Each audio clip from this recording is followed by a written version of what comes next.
Hello, everyone. This is BigReed with another episode of Gaming's Lost Memories. This is episode 17, Microsoft's journey to becoming a third-party publisher, and this will be the finale. So this is an interesting one. So I want to break it down a little bit as to kind of what to expect. So the previous episode we focused on the Xbox 360, and what's so funny about this is I just kind of spoke from memory and the heart on that era, and picking my top 15 overall games and then the top 5 JRPGs was just, it was difficult. I really had to remove a lot of, I don't want to say thought from the process, but I was like overdoing it. And there was easily another 10 to 12 titles that I'm like, man, I just wanted to set those aside and talk about those separately, because I'm like, man, they're worth mentioning, like something like Lost Planet or The Darkness, where it was just such a weird experience. But it like, my point was, there were so many games, it was near impossible to narrow down just to 15 games, because then I wanted to focus on JRPGs, which is a very specific category of games that like I love. So I wanted to include my top five to talk about as well. But what's interesting here is kind of getting prepared and just knowing a little bit about what I wanted to discuss here. It was tough, and it's tough because the era that we're about to speak about, the last 10 years of Xbox, is essentially where it dies. Where I know it's just, video games, it's just a console brand, whatever. But this is where it feels like Xbox lost its soul, is the best way I can describe it, with everything that made Microsoft as an organization successful in the gaming space, and everything that made the Xbox unique and special and creative kind of just ends here. So what I wanted to focus on was a little bit of the ending of the Xbox 360 life cycle.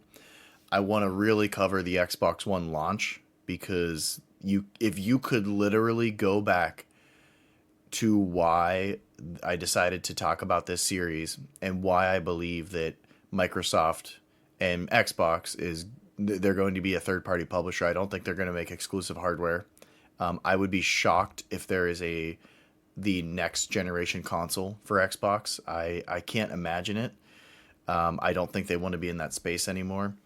And if you could pick one time frame or one era, one action, one announcement that has caused all of this, it's the Xbox One announcement. And I rewatched some of the interviews. I rewatched a little bit of Sony's PlayStation 4 announcement, their pricing announcement. So much changed in the last 10 years. It's been 11. I think the Xbox One launched in 2013. So it's been a little bit more time than that, but just so much has changed, and the tone's just completely different. Starting off with focusing on the original Xbox and like how Microsoft came in, like they came in to get into the gaming space, and they had a vision of bringing online play and kind of, shrinking the world, and really kind of picking up where the Dreamcast, I would credit the Dreamcast with really trying to, bring online to a console. Obviously, it was it had a 56K modem. It was unheard of at the time. But Microsoft really ran with it and proved there was something there. The Xbox 360, Microsoft, they had their swagger. They launched first. They had the better price. They're just beating up on the PlayStation 3.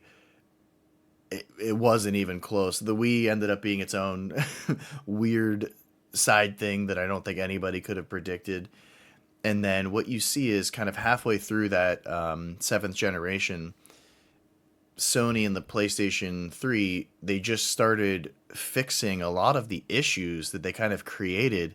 And by the end of the Xbox 360, I mean, I had pretty much switched to the PlayStation 3, which blew my mind. And by the time the PS4 and Xbox One, were announced and we kind of saw what the consoles looked like and what the experiences and what the vision of the platforms looked like, I had switched. So, which is crazy because I have no allegiance to Sony.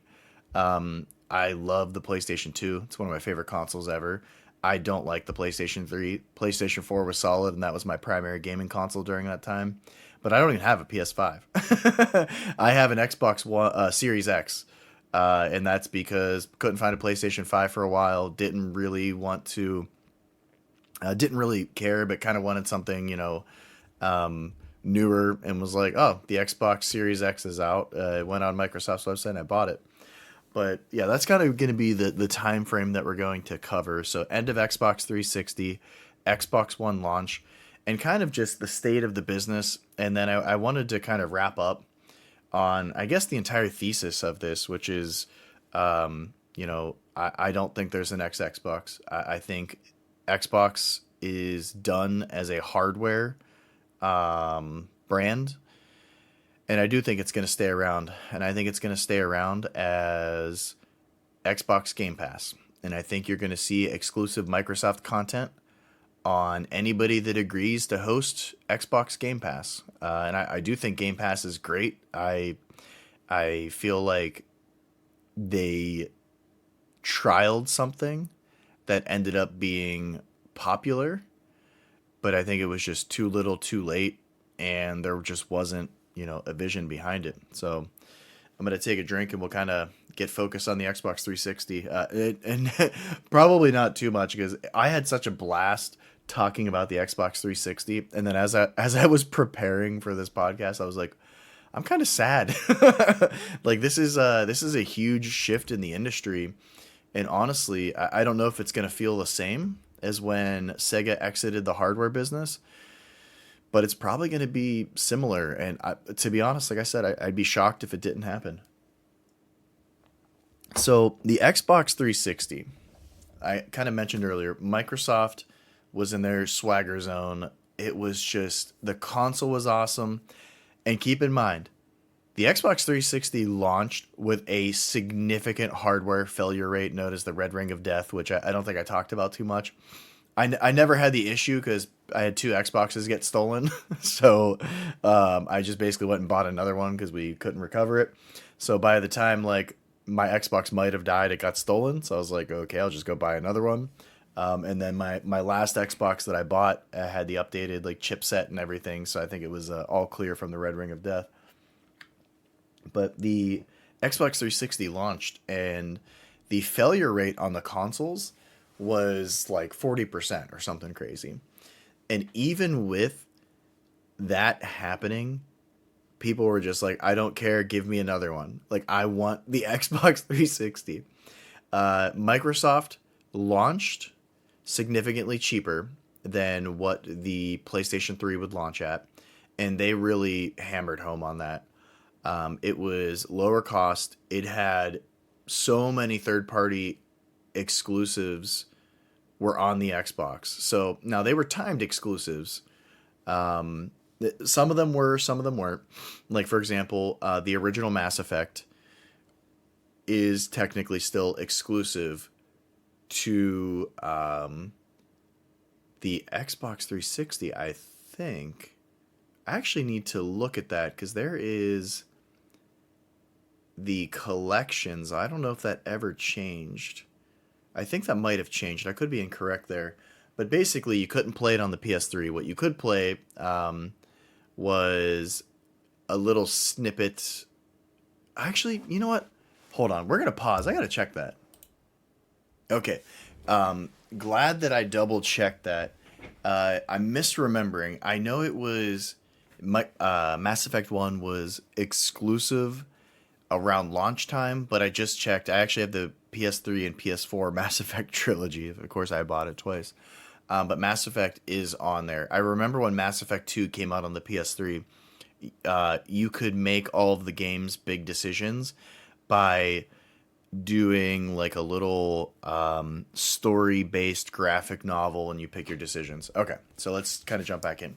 So, first half of the Xbox 360, Xbox Live is significantly better than PlayStation Plus.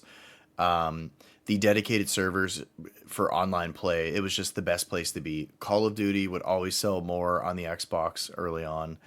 You had Halo. Xbox Live was rocking and rolling.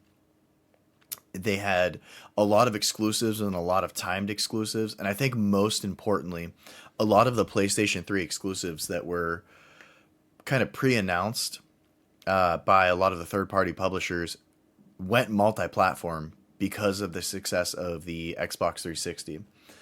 And it was just a gamer's console. Like, Microsoft could not have been doing better. And this was still during the time when the game developers were taking shots at each other. And honestly, over the last like 8 years or so, they've kind of gotten soft, I should say. Like, I think the reason why a lot of that has dialed back a little bit is because Phil Spencer and Microsoft are kind of getting prepared for this transition where they're going to have to play nice with Sony. Now, listen, I could be completely wrong. They did buy Activision Blizzard, which we're going to talk about here in a second. And they could say, hey, just kidding, everything's exclusive, go pound salt, Sony. But I honestly don't think it's going to happen. It's so much different now than it was when, the Xbox 360 leading into the Xbox One launch. So Microsoft was just dominating. You can look at the Wii, and honestly, the Wii was its own thing. It was a casual console and a console for Nintendo fans. So like, if you were gonna play Zelda, like, you were a Nintendo nerd, you were gonna have it. You were gonna pair that with another console if you were more of a hardcore gamer. So it wasn't really a threat. I don't think there was a lot of people who were like, I'm going to buy a Wii exclusively over the Xbox or the PS3. I just don't think that was happening. And during this time, Microsoft's dominating. And you kind of look at everything now and you're like, what the heck happened? Because from a sales perspective, from a revenue perspective, from the perception of the gaming community, Xbox 360 and Microsoft, that was the place to be. Bungie was still making Halo. That's another thing that just kind of is like crazy. Two of their exclusives, two important exclusives, Halo and Gears of War, the developers moved on. So Microsoft still owns Halo. It has a new developer, which, guess what? It's not going well. And same thing with Gears of War. Epic was like, okay, we're kind of out of here. Like, we don't want to be, forced to make Gears of War constantly. And I think Bungie honestly got very frustrated with the handling of Microsoft with their intellectual property. So they dipped out, and now they've been making Destiny and pulling in a ton of revenue with that. But it's just so interesting seeing where things were. Microsoft was at the top. They're dominating. Like, any way to measure it, they were just better. The only thing that I will say that they kind of missed the mark on, which I personally don't think was that big of an impact necessarily. It only became a larger impact because the seventh generation of consoles lasted way too long, like 10 plus years on a life cycle. It's too long. Like, it can't happen. I think we kind of learned that, a decade and it's just too long. Is the format they picked was DVD. The second format they picked was HD DVD with like $150 HD DVD player. Well, guess what? Sony built in the Blu-ray into the PlayStation 3, and at $600, it was, at the time when the PS3 launched, was technically like the cheapest Blu-ray player on the market. They were like $1,000. So, if you pick the PlayStation, the first few years, the Blu-ray player probably wasn't that big of a deal, but it ended up making a difference in the second half of the console, where it was, it was a nice perk that it was a Blu-ray player, and Microsoft didn't really have an answer for that. And keep in mind, Sony doesn't exclusively own the Blu-ray technology. It was a bunch of different companies, but they gambled and put a Blu-ray player in the PlayStation, and that was risky, but it ended up, paying off. It made the console more expensive, and man, did they get walloped during the early parts of the PS3. But overall, it ended up being the right decision. I don't think they realized it was going to be as bad of a decision at the beginning that it was. I honestly don't think you can predict that, like how negative the fan feedback was to a $600 console. But one that was hard to find too. But yeah, it was a very interesting time. So as time went on, Microsoft didn't seem clear in what they wanted out of the Xbox brand. Everybody's looking at the Wii, and there's very clearly a market for casual players. So that led to the birth of the Kinect, which was their camera-based infrared, camera tracking system that could plug into the PlayStation 3, the Xbox 360, where you could jump around and it could scan your body and you could play games with it. And I think ultimately, the Kinect, could you call the Kinect a success? They sold a lot of them. I don't know how many were bundled in, to be honest. I read that there was 30 million Kinect units sold, which is insane.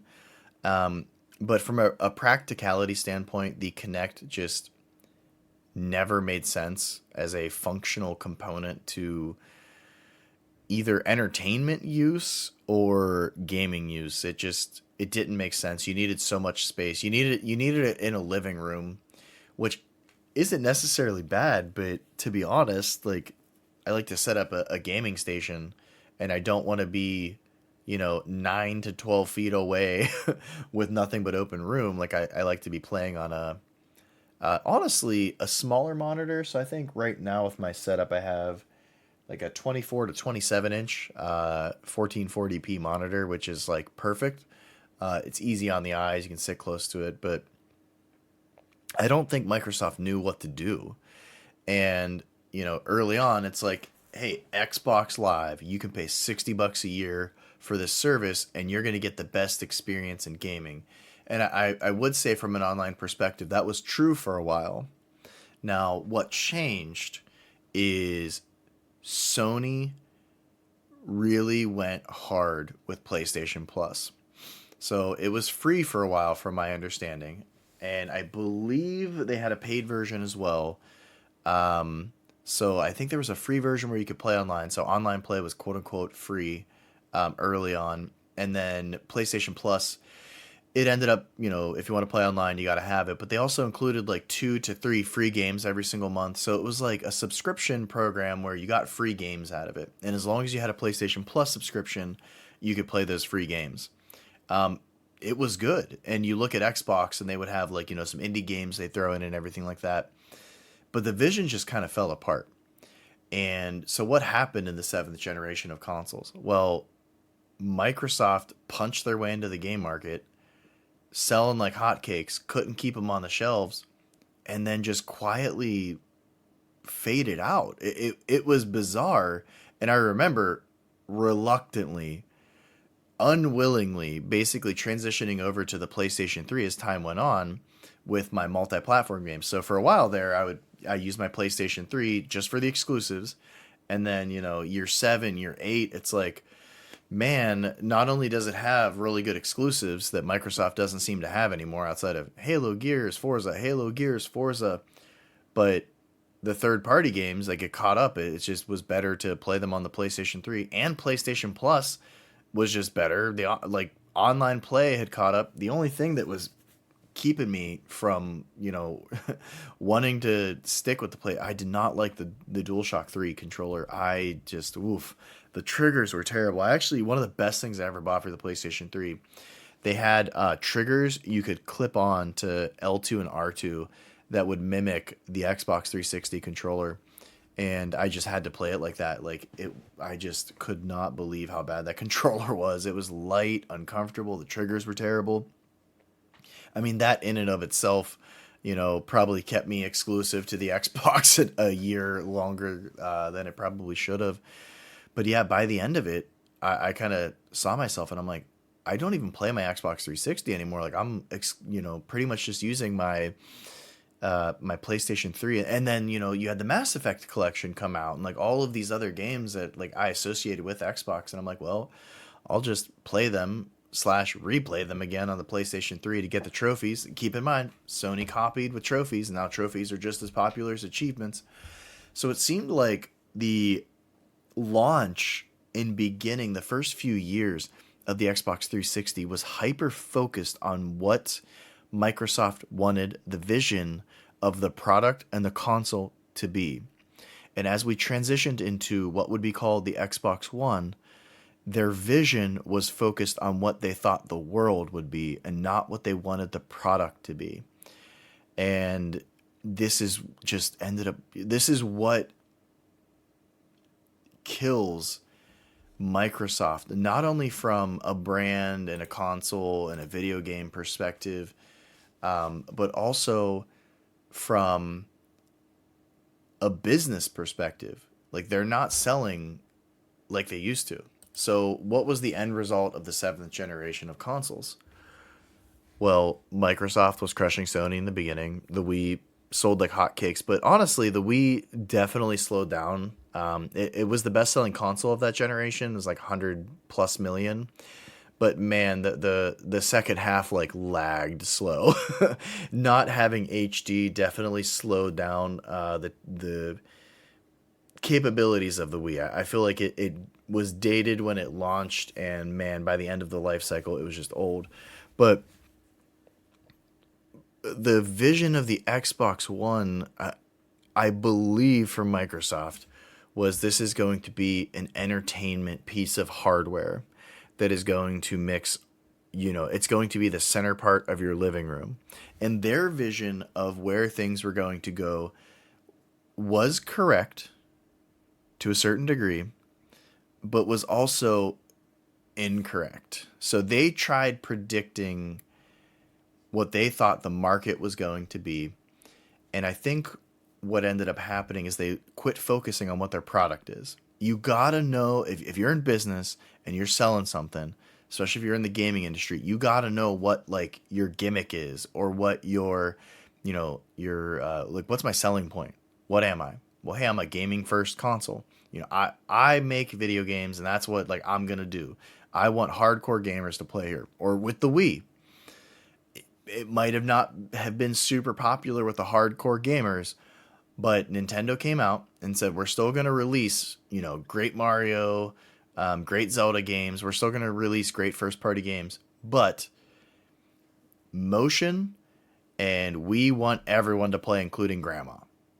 And they knew exactly what they were doing with that console and what they did best. And they looked at the market. And with the launch of the Xbox One, it seemed like Microsoft was just looking at the market and trying to make something that just didn't fit. Not saying they were wrong. So Xbox One, what was it? Well, the Xbox 720, whatever they were going to call it, ended up being the Xbox One, because it was like, hey, this is going to be, one piece of hardware that you have that handles all of your entertainment, all together. There's a couple things, two things in particular, at the launch that hurt it. There's definitely several, so maybe three. Oh man. Okay. They wanted it to be integrated with Kinect. So Microsoft saw what happened with having a more expensive piece of hardware with the Xbox 360 and the PS3.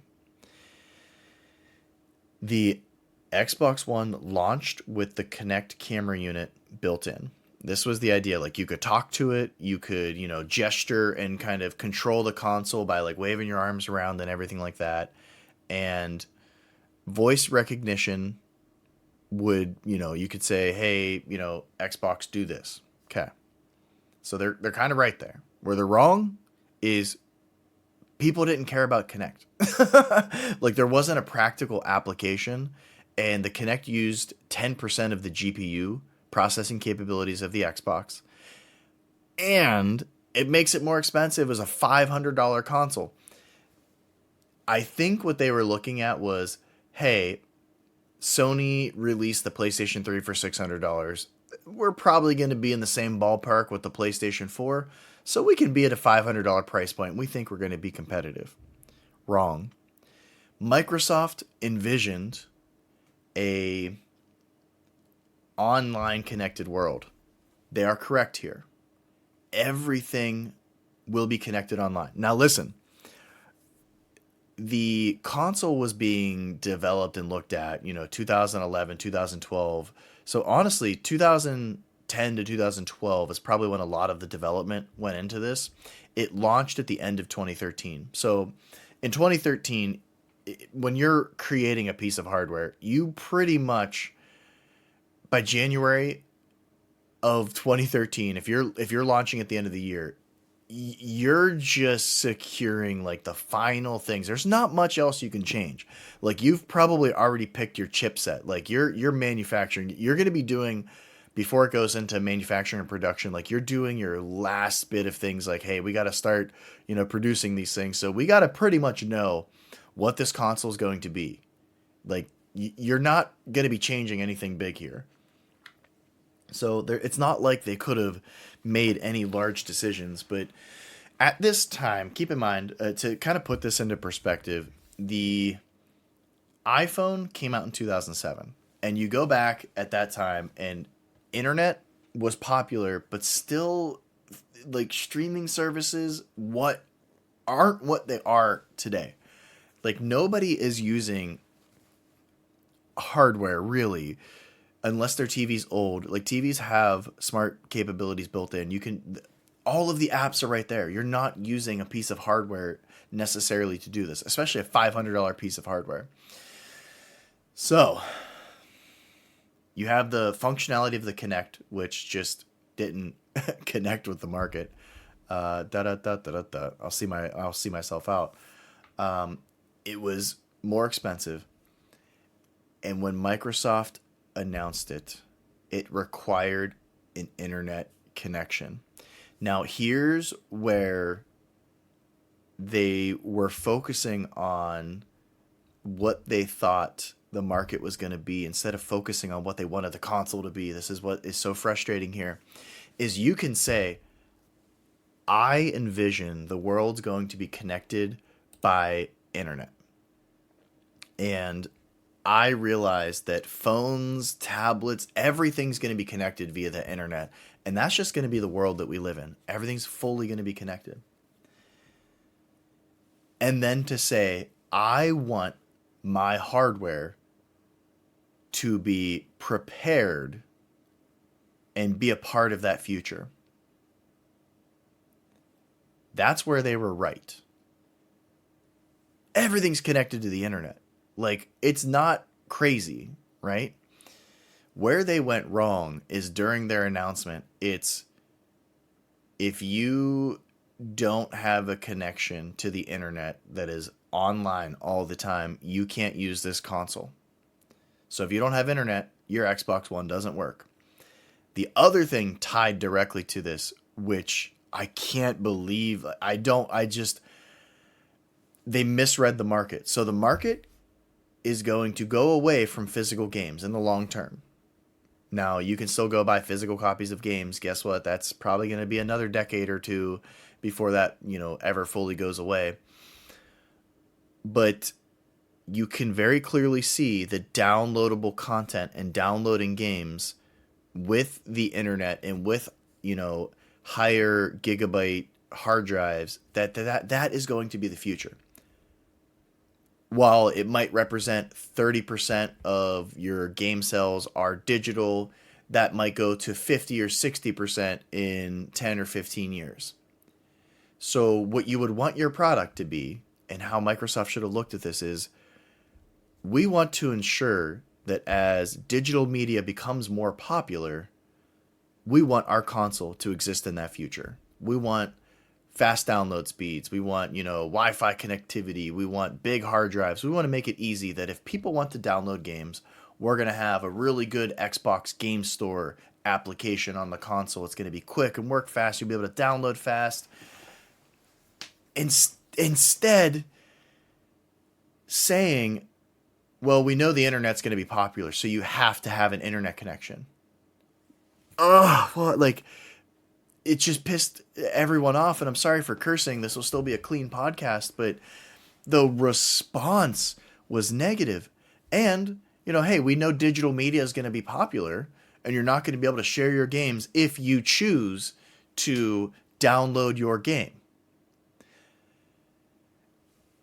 That's correct. As digital media increases, you're, not going to be able to say, oh, hey, let me grab my piece of digital media and give this to you and share it with a buddy or trade it in. Like, I know if I'm downloading a game, I can't take it to GameStop and trade it in, or I can't sell I can't sell that game to a friend for $20.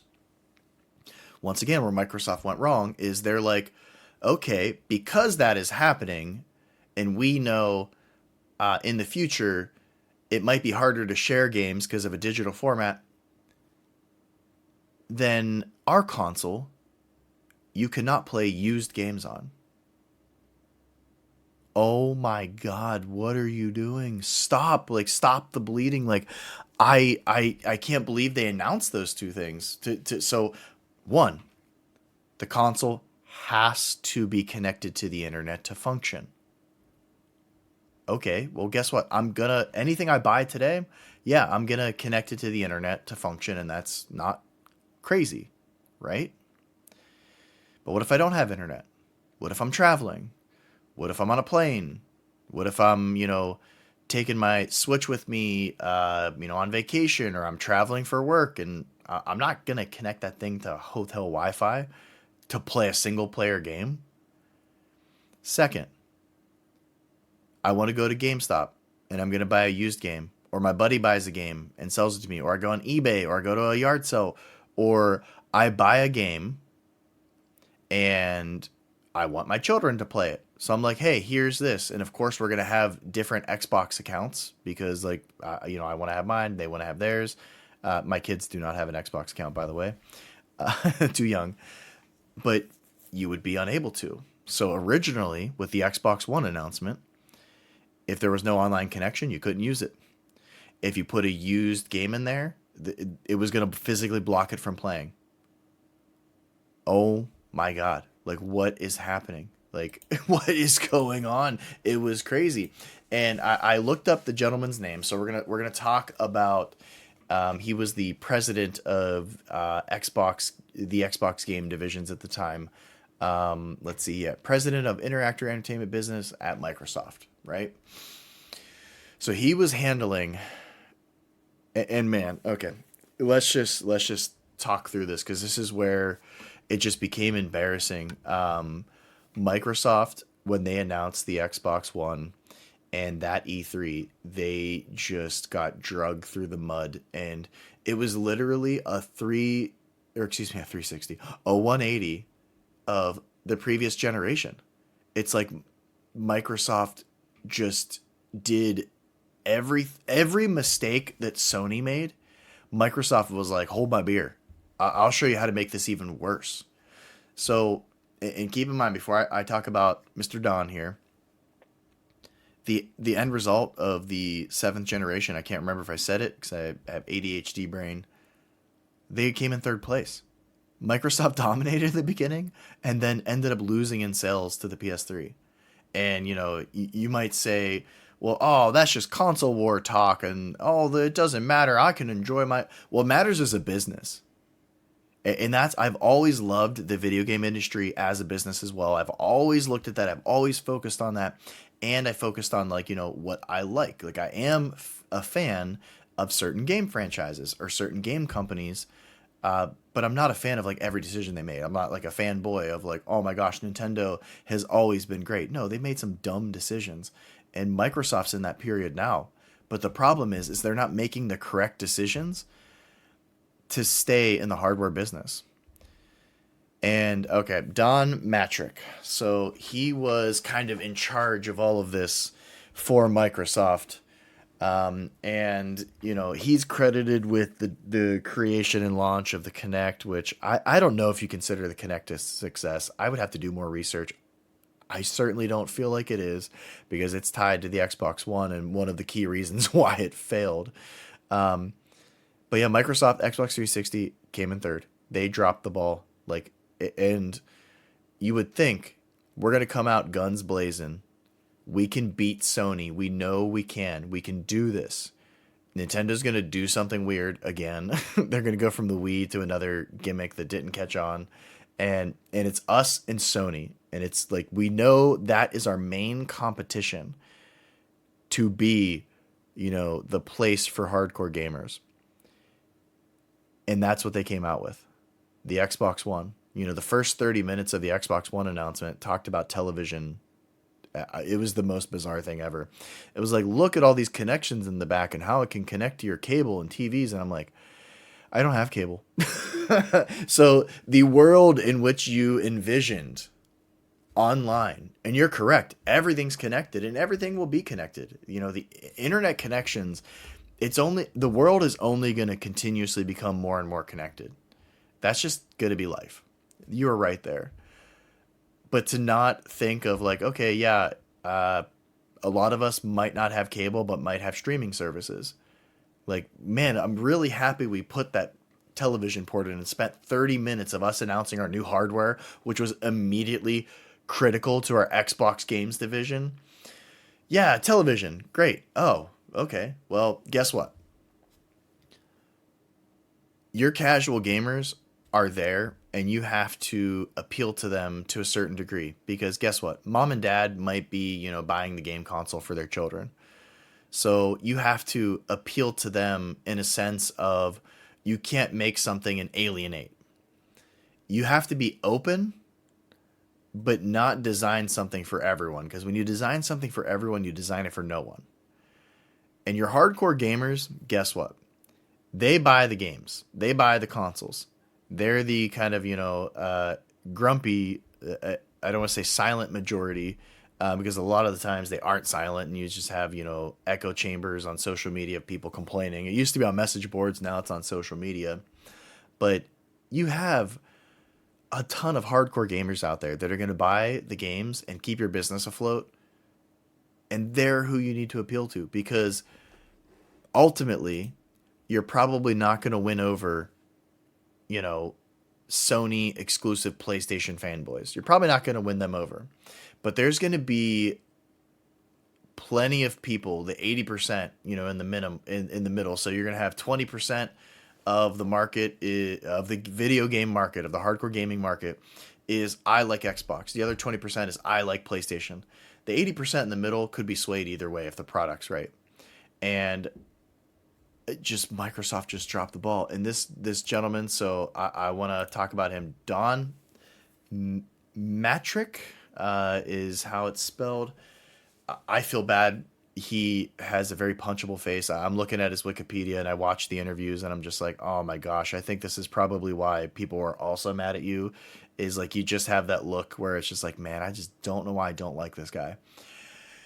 And he could not have been worse during this announcement. Like, so not only did he have bad information to deliver, he delivered it in the worst possible way. And I'm going to see if I have his quote here. Yes, I do. So as he's announcing the Xbox One, so keep in mind of these dates. These two dates are absolutely going to be critical, and it shows you how bad of an announcement this was and how detrimental it was to the Xbox brand. May 21st, 2013. Okay, Matrick unveiled the new Xbox One. Okay. He's doing an interview. It's about eight and a half minutes long, and he's being interviewed. And obviously, whoever I should have looked up who the interview was. I didn't want to name him in case he was maybe, I don't want to say not happy, but maybe he doesn't want any heat from. I thought he handled the interview well, but it was confrontational, professionally confrontational. I thought he did a great job of speaking for the gaming community and speaking honestly to how the reception was. Because guess what? The reception was not good. And now's a time for, Don Matrick to be like, okay, hey, wow, that was really bad. Let me call my bosses and say, hey, are we sure we want to die on this hill? Or do we want to back up and say, hey, oh, we had a miscommunication. Of course you can play used games. What we were saying is for the digital space, they could have walked this back completely. And they stuck to their guns. And they stuck to their guns in a way that was so pretentious, and probably why Don Matrick was so hated during this. And listen, maybe these weren't his ideas. Maybe he was just the bearer of bad news, or maybe he's in all of these meetings, because during this interview he keeps calling it games box. He kept calling it a games box, and at the end of the day, Reggie Fils-Aimé from Nintendo, when he announced the Wii U, and everybody was like, "Where's the console? Where's the console?" And he's like, "It's just a box." It is just a box. That is correct. But guess what? We want to see the box because we're paying for the box. We want to know about the box. Guess what? Take a note from Apple. Hardware design matters. These types of things matters to the market, and there's literally trillions of dollars in play here. So it isn't just a video game thing. It isn't just you're a fanboy thing. This matters to the market, and the market is going to tell you what is true, what is desired, and what will sell. And you better be darn set up to where your console and your software and your vision and your gimmick and what you are selling as an organization aligns with what the market is looking for. And not this made up scenario in your head of, well, I think the market and the world's going to look like this, so we're going to make it requirements. So during this interview, and I feel like I'm getting heated, but during this interview, he's sticking to his guns, and he has the let them eat cake moment. He's asked very directly, hey, the console needing to be online or it doesn't function and you can't use it is not popular. Like, what do you have to say to that? And he dismissed the criticisms by saying, we have a product for people who aren't able to get some form of connectivity. It's called Xbox 360. And as he says, it's called Xbox 360, flips his hair and kind of points to the wall they're standing beside and says Xbox 360 on it.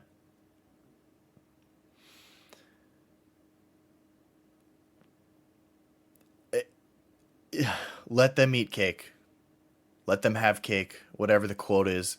Just so completely tone deaf, and you doubled down on it, and it was the wrong business move, and it was hated, and it didn't even make sense for the time. Like, it doesn't make sense now to turn this box on. If you're not connected to the internet, it doesn't work. And now keep in mind, you could argue,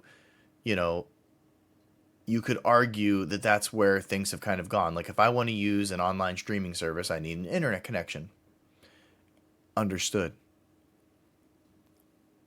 I have DVDs. If I want to watch a movie, I shouldn't need an internet connection. I play my Switch, not often, but I try to play my Switch, at least a little bit, like 10 minutes every day or something like that.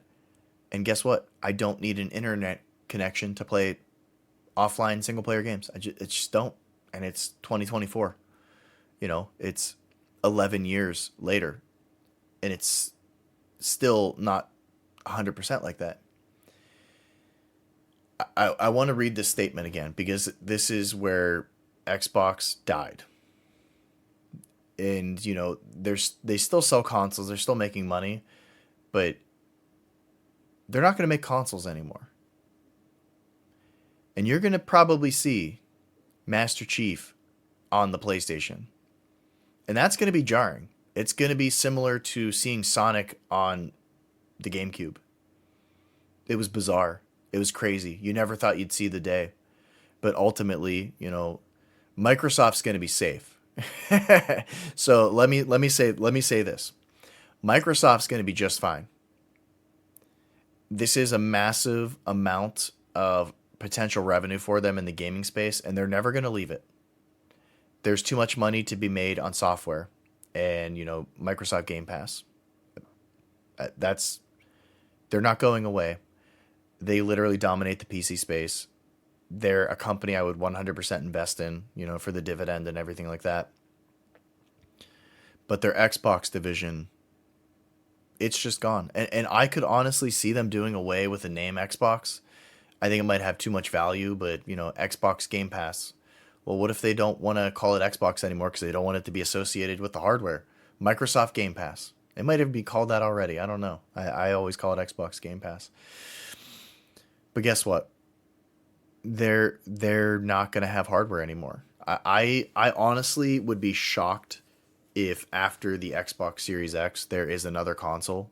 It's just getting dominated by Sony and Nintendo. It's just, what is their space? What is their vision? I don't think they know. What are the exclusives they have? Halo's not doing well, right? Gears of War is made by another studio, and Forza 100, I don't even know. I think that's popular, so I won't tease that, but I can't tell you, what are they going to do? Release the same 3 from the series, and they're not good. At least with Mario, there could be a new Mario, and every freaking Mario they release, it's oh, that's the game of the generation. That's the best game of all time. That's the best Mario of all time. You can argue, is it Mario 64? Is it Mario 3? Is it the original Mario? Hey, if it's the Mario on Switch, I'm not going to argue. It's a really good game. I could see, where that would happen. But let me read this quote one more time. We have a product for people who aren't able to get some form of connectivity. It's called Xbox 360. Well, guess what? Here's how the gaming industry works. You have your hardware, and it's old. You can't keep manufacturing the Xbox 360. What was your plan here? And to announce the future of your company and be I'll just buy our old one if you don't like it, bro. I couldn't believe it. And the interviewer had the best reaction. His reaction was oh, that's your message? Is if you don't like it, just buy the Xbox 360? And of course he tries to backpedal, and he makes his straw man argument. He's he backpedals a little bit, stays with the message, but he backpedals in the sense of, well, yeah, I mean, if somebody doesn't have connectivity, I don't even know who that would be these days. I read somewhere on a message board that somebody was on, a nuclear submarine, and it's just a straw man argument. And guess what? It was the wrong argument to make. Doubling down there could not have been even worse. So here's the next thing I want to highlight. Just so you know how badly this went, and guess what? Sony's going to talk about the PlayStation 4 at their announcement soon, and it's going to get worse. This does not get better. Matrick left Microsoft on July 1st of 2013. He came, he burned it down, he ruined it, and he went to another company as the CEO. And Phil Spencer, who has been the head of Xbox to this day, honestly, I think from certain perspectives, I think Phil Spencer is great for Xbox. And in other perspectives, I think he sees the writing on the wall, and he is getting Microsoft prepped to go third party. And some of their unpopular decisions recently, in recent, months, are because of their vision and their overall view of what Xbox is going to become as a product. So, yep. May 21st to July 1st. I remember living through it, and I'm just wow, that was horrible. This is bad. Why would anyone buy this thing? And then Sony does their PS4 announcement, which we're going to talk about this in a second. And he's gone. And to be honest, I don't know if he left. I don't know if they fired him. But good Lord, could you have done a worse job on your way out? I don't know. Your vision was wrong. Everything was wrong. And the announcement was horrible. And then you leave, and then you're gone a month and a half later. It's just, that's how bad this was. Can you imagine? Any company, there's nothing to really equate it to Because I can't even think of like, okay, here's a multi-billion-dollar division for, one of the top 10 companies on the planet, and you just blew it. Like, this could not have been worse. And listen, maybe Don is an amazingly awesome person. Maybe he has hindsight 2020 now. Maybe he was just preaching the message that he had to, because ultimately, he was just going with the and you know what? You know what's bad about that is you got to be able to speak. You got to be able to listen to feedback. You got to be able to say, "Hey, I'm in charge of the Xbox division. This doesn't make sense. We're not doing it." And I just don't think that existed. Like, if this was fully his decision, then shame on him. You ruined Xbox on the way out. Good job. If he was answering to the powers that be, that corporate structure was terrible. And when you get in these corporate structures where you can't be lean and eliminate the bureaucracy of, hey, we're making bad decisions, we need to talk about this, then it is what it is. You were being sacrificed. You were the lamb sent to sacrifice to the gaming gods, I guess. And, I'm sorry. He seems like a really nice guy, but man, he was the most hated, man on the planet in the gaming community at that time. Here's where it gets worse. Yeah. But wait, there's more, and it doesn't get better.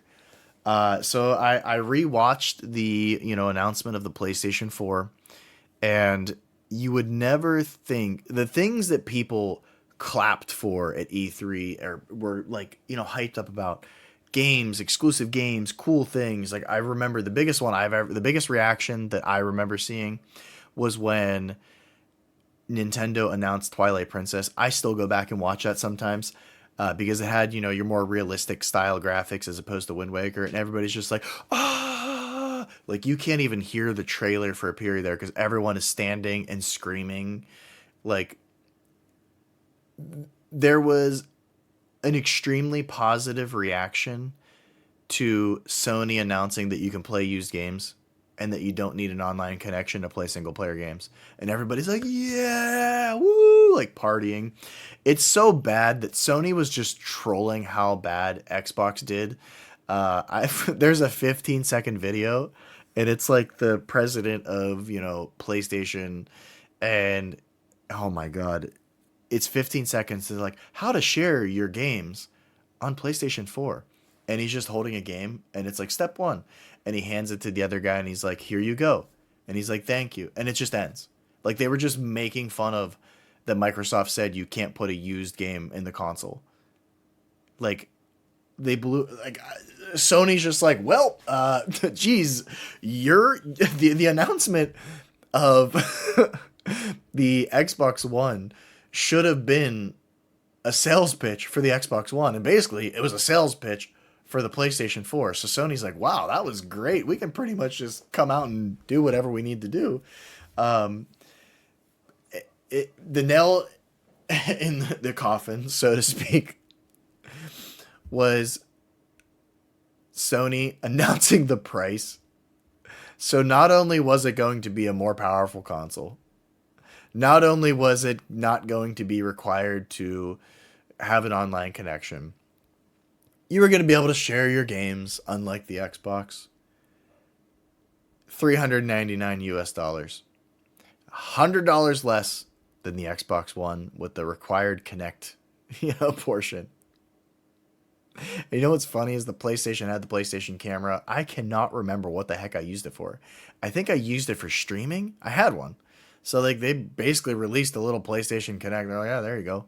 If you want to buy it, buy it. So what's funny too is, guess what? It goes well. A year later, Microsoft quit publishing permanently. Xbox sales. So normally they'd be like, hey, we're selling this much, we're selling this much. They stopped it. It wasn't public anymore.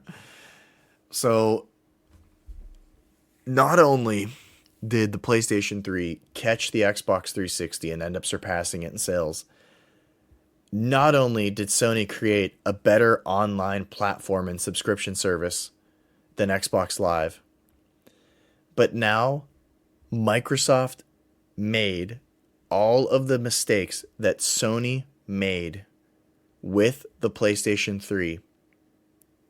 They made them 10 times worse. So now to flip the script, the PlayStation 4, more powerful, better, online subscription service, doesn't require all the stupid decisions that Microsoft made, and it's $100 less. What do you think people are going to buy? Like, it it just blows my mind. To tell you where Microsoft is at right now. So the Xbox One, I want to say, sold 58 million units. Roughly, that's what's estimated because they don't publish it, so nobody knows for sure. So the Xbox 360, I think, this is off the top of my head, so don't quote me, 83 million units. So, declining sales. But now it's happening again with the Xbox Series X.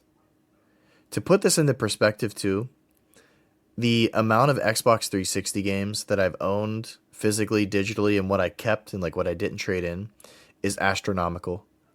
I think it's either the Xbox 360 or the Nintendo DS. For my most games, it's like 100 games each. I have two physical Xbox One games. I didn't even buy it. I personally didn't even buy it. It ended up being a gift. I have two games. I have Rise, Son of Rome, which I didn't play. I just didn't know what else to buy. I have the Gears of War original remake. Not even a new game. And I downloaded the Halo collection. And I don't know if that was a launch title either. I can't remember. But I downloaded that. I own 3 games on the Xbox One. I don't even know what to say. It's just absolutely wild. I went from having so many 360 games to, at this point, the PlayStation 4 was my primary console. Funny enough, I still have it hooked up to my TV for Blu-ray and DVD. But it was just a superior console. The one thing I will say is I do feel that Microsoft does well with their controllers, and I really think they collect a lot of customer feedback. And you can go online and make a full custom controller, which I think is really cool. Like you can pick all your own colors and everything like that. So I think they do really well there, and I still think their controller is awesome. I still love it. I think the Xbox One controller was better than the PS4 controller, but from the PS3, the DualShock 3 to the DualShock 4, it closed enough of the gap that I didn't care anymore. Where the PlayStation 3 controller, I hated using it. Like I didn't want to, but I'm like, I have to play Metal Gear Solid 4. So I'm like, geez, I have to basically, use this controller. But yeah, the PlayStation 4 closed the gap enough that where I prefer the Xbox controller overall. But like I'm not gonna cry over the DualShock 4. I can play it. Trophies caught up and became arguably better. It was just wild. And now you take a look. So the PlayStation 4 dominated the Xbox One so bad that Microsoft basically had to go back on every single decision they made. They ended up eliminating the Kinect because nobody used it. It didn't serve a real purpose. So they removed it to be able to sell the console cheaper. Plus, like I said, it took 10% of the GPU. That's a big dang problem, because now the PlayStation 4 is just, the graphical fidelity is better. So the Xbox One might be an improvement over the Xbox 360, but guess what? You don't have the most powerful console.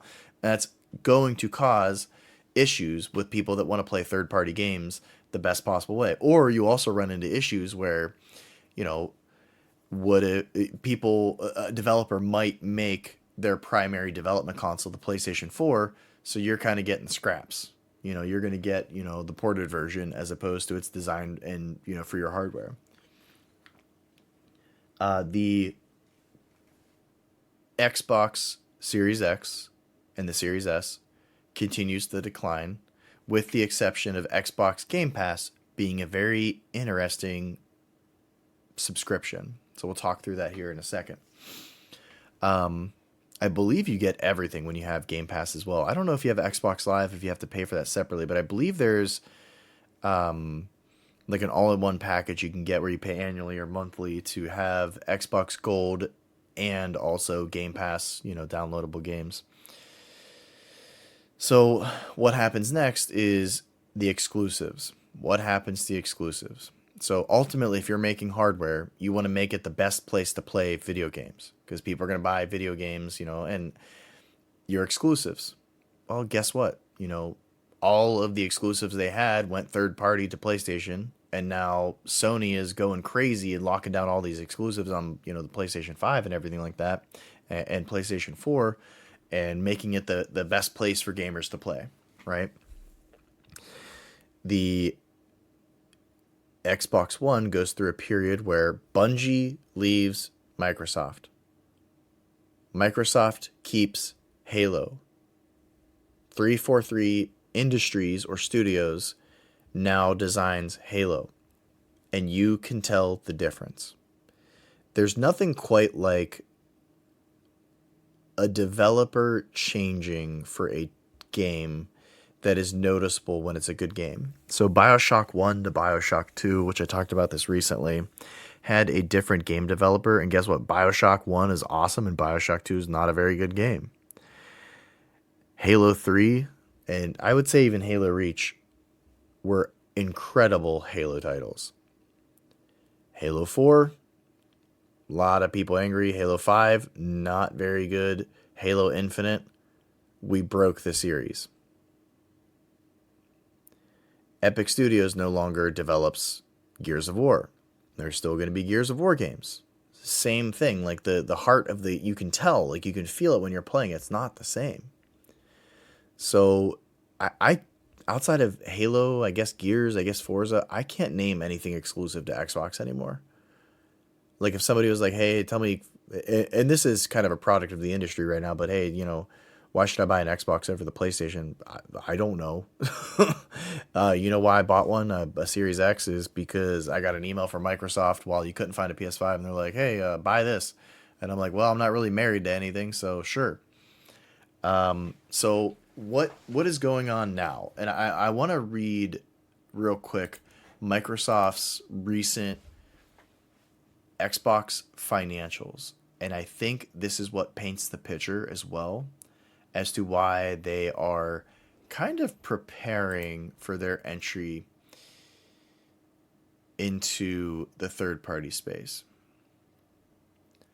So they released their financials recently, and you're going to see something else happening that leads me to believe that this decision is going to happen sooner rather than later. Xbox content and service revenue grew 62%. Gaming revenue as a whole grew 51%. So your service revenue, Game Pass, Xbox Live, content, everything, 62% up. So, okay, good. Xbox hardware revenue declined 31%. And do you know why their content and service revenue and gaming revenue grew as well? They bought Activision Blizzard. World of Warcraft, Call of Duty, like all of the other games that are under the umbrella of both companies, rolled to Microsoft now. If I'm looking at 3 generations now, because the Xbox 360, the last few years, like if I'm looking at 2.5 generations, 15 plus years of declining hardware sales, there's only one of two things you can do. You can double down and say, we want to stay in the hardware business and keep Xbox a physical piece of hardware. Then you got to double down. You got Activision Blizzard now. You got to make those games exclusive when they come out. Elder Scrolls, Call of Duty, everything else. It's got to be exclusive. You can't put it on PlayStation Or you say, we want to keep the Xbox brand, but we want it to evolve with our company. And it's very clear here that the content and service revenue is what is going to be our focus. Very similar to Microsoft. Guess what? Microsoft Office. That's just revenue. You know what I mean? They don't got to manufacture, you know, a box that exclusively uses Microsoft Office. No, you can use it on whatever you got. I don't care. Like, we just want to sell the software on it. I want to put Windows and I want to put Office on whatever freaking product you're using. I don't care who manufactures it, right? So they can either double down now, or they can slowly transition into a software-based company. And you know what? I think they should go with the latter. I don't know why you would own an Xbox console at this point, and that hurts to say. That's why when I was joking in the beginning and I'm like, man, getting prepared for this podcast kind of felt sad. And I did feel sad because you know what my problem with the Xbox 360 era was? Narrowing down 15 games I wanted to talk about, my top 15. I couldn't do a top 10. I was like, I physically can't do it. And I'm like taking all the games out of the pile and I'm like, geez Louise, like, I don't want to do 15. Can I do top 25? But that podcast was over 2 hours, and I don't think that would have been good for anyone. Especially good because I couldn't post it to YouTube. That was hilarious. I can auto load my podcast to YouTube, but not if they're more than 2 hours. So lesson learned there. And that was a long listen, so I get it. But yeah, I think they're prepped. They did a major acquisition of high revenue generating games. And guess what? Xbox Game Pass was one of the coolest things they've done in the last 5 years. And I remember when it came out, it was like, hey, you can subscribe to the service, you know, monthly or annually. You pay monthly and you can download like whatever games are on Game Pass. And, you know, Halo's always on it. So like their first party stuff's always going to be a part of it. And that makes sense, right? You want to kind of lead with your heavy hitters and get people to play it. So, hey, you can play Halo Infinite, you know, exclusively on it, or you can download it, I guess, if you don't have it. But it's a nice perk, right? Like if you have a few games a month you want to play or a couple games, it's going to pay for itself. But I remember when it first came out, I was like, I don't get it. Like, I just want to buy my games and not have to like worry about this, right? Well, I think they were right there. I think that was kind of, you know, the correct decision. And I think it's absolutely great. But imagine if because I actually, you know what, let's look this up together here. How much is Xbox Game Pass?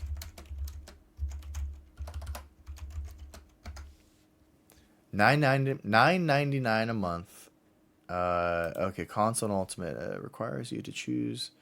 Okay, yeah. So if you do ultimate, you can play it basically anywhere. $9.99 a month. I mean, I feel like that's really good. Does it include Xbox? I actually don't know.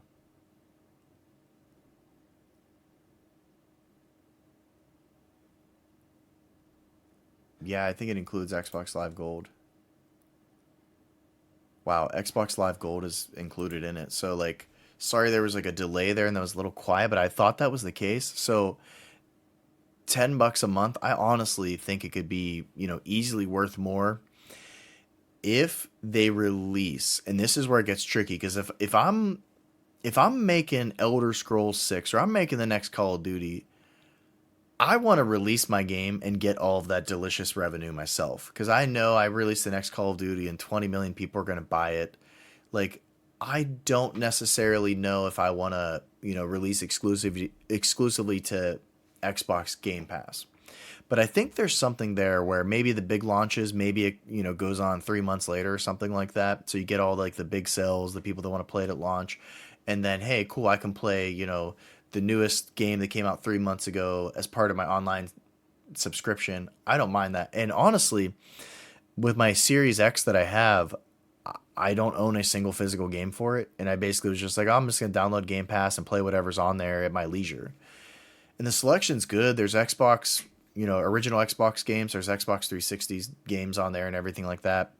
So I think they're prepped. I think it's a solid product. I think it makes sense for the future. It's weird to think of video games as a subscription based service, but I think if anyone's going to do it, I feel like that's the way to go. And Microsoft has kind of flirted with this. So Phil Spencer's come out and kind of said, hey, by the way, they've released 4 of their exclusive games, and they're not like crazy heavy hitters, not like Halo or anything like that. But there's 4 games they're testing, releasing on Switch and PlayStation 5 and everything like that.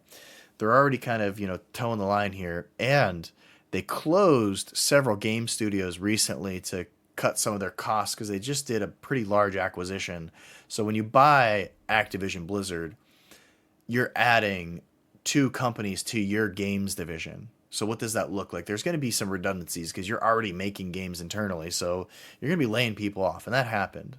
So that's also the indication. Anytime there's a restructuring, that's also a pretty solid indication that you're changing what the focus of your business is. So I think what you're going to see is they're going to get lean, get prepared, and roll Activision Blizzard healthily into their gaming division.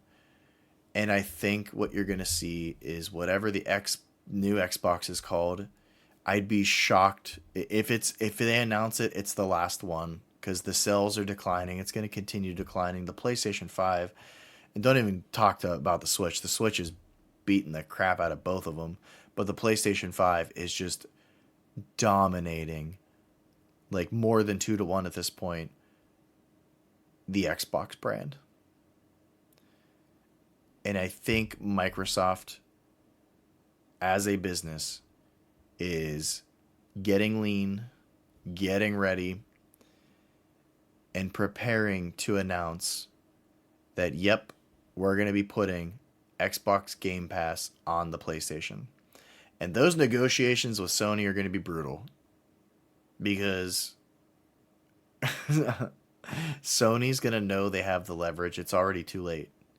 They're going to have the leverage. Microsoft wants to put it on there. They're going to work out some kind of crazy deal like, hey, anything downloaded through here, we get 30%. Or, you can just download it as an option on the PlayStation and subscribe just like Netflix, like give us $10 a month and we're good. And, Sony says, hey, if you do that, we'll take 20% or 30% of the revenue.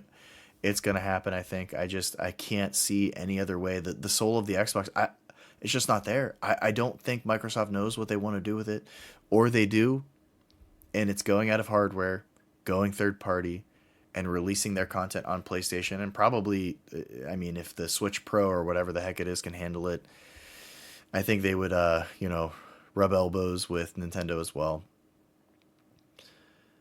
So I think that's going to wrap up this podcast. And this tone was more amped up and somber and kind of sad because, for those of us that lived during the fun times of Xbox, like there's going to be people that have nostalgia for Xbox. The original Xbox can be considered retro. I know when you say retro, you might think of the original, Nintendo or Atari or the original Sega. That's all fair too, but that's 25 years ago at this point. And I think they've had a good run, but I think Microsoft is a very smart company, and I think Xbox is going to go the way of Sega, and you're going to see Master Chief on the PlayStation. So thank you for listening to another episode of Gaming's Lost Memories. This was episode 17 and the finale of Microsoft's journey to becoming a third-party publisher. Please like, rate, subscribe. We're on Spotify, Apple Podcasts. We're literally anywhere and everywhere you can get your podcasts. So, if you liked it, please follow, please rate it, give feedback, leave a comment, all of that good stuff. And thank you for listening. And I look forward to, doing another one of these and talking with you.